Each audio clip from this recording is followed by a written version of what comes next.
नमस्कार, मैं हूं आंचल सिंह। उद्धव ठाकरे ने नवनीत राणा को हनुमान चालीसा पढ़ने पर जेल भेजा, तमाम यातनाएं दी, यहां तक कि उनकी तबीयत भी खराब हो गई, जिसकी वजह से उन्हें अस्पताल भी जाना पड़ा। लेकिन ये महिला नेता हारी नहीं। अस्पताल से बाहर आते ही फिर से उद्धव ठाकरे को चुनौती दी। पहली चुनौती हनुमान चालीसा पढ़ने को लेकर, जिसके बाद जेल जाना पड़ा। उद्धव ठाकरे ने डराया तो संजय राउत ने धमकाया, लेकिन राणा के तेवर और अंदाज में कोई फर्क नहीं आया। जेल और फिर हॉस्पिटल और वहां से बाहर आते ही उद्धव ठाकरे को दूसरी चुनौती। ये चुनौती उद्धव ठाकरे को चुनाव लड़ने की थी। जी हाँ, जहां से चाहे उद्धव ठाकरे चुनाव लड़ सकते हैं, ऐसी चुनौती नवनीत राणा ने दी और उन्होंने कहा कि उन्हें हराकर ही वो दम लेंगे। ये चुनौती इसलिए क्योंकि शिवसेना ने नवनीत राणा के जीत पर सवाल उठाए थे। सवाल उठाते हुए ये कहा था कि नवनीत राणा धोखे से जीती। नवनीत राणा अब अगर चुनाव लड़ेंगी तो वो पक्का हारेंगी। वहीं लगातार शिवसेना की तरफ से धमकी भी मिल रही थी। राणा ने भी ठान लिया है कि जब तक शिवसेना को परास्त नहीं कर देती तब तक वो चैन से नहीं बैठेगी और इसीलिए फिर से वो दिल्ली पहुंची और वहां से उद्धव ठाकरे और संजय राउत पर जमकर निशाना साधा।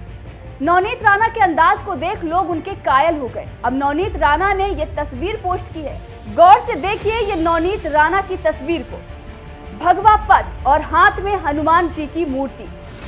ये पोस्ट जो उन्होंने किया है उस पर सोशल मीडिया पर लोग तरह तरह के कमेंट कर रहे हैं। लोग ये कह रहे हैं कि अपनी विचारधारा से विमुख शिवसेना को इससे अच्छा जवाब कोई और नहीं हो सकता था।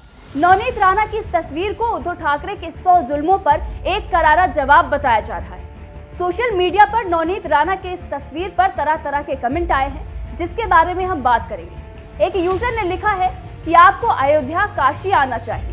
एक अन्य यूजर ने भी इस पर कमेंट करते हुए लिखा कि आप जैसी हनुमान भक्त की पूरे देश को आवश्यकता है, जिसने बड़े ही निडरता से देश के दुश्मनों सपोलों को पटखनी देकर प्रमाणित कर दिया कि यदि मन में कुछ ठान लो तो कोई काम असंभव नहीं होता। जय श्री राम। वहीं एक अन्य यूजर ने भी इस पर कमेंट करते हुए लिखा कि गर्व कीजिए अपनी सभ्यता और संस्कृति पर। एक यूजर ने कमेंट करते हुए लिखा कि अब क्या फायदा नवनीत जी, आपकी केंद्र की सरकार होते हुए आपको 11 दिन की जेल में रहना पड़ा। बहरहाल इस तस्वीर पर आपका क्या कहना है, कमेंट करके जरूर बताएं।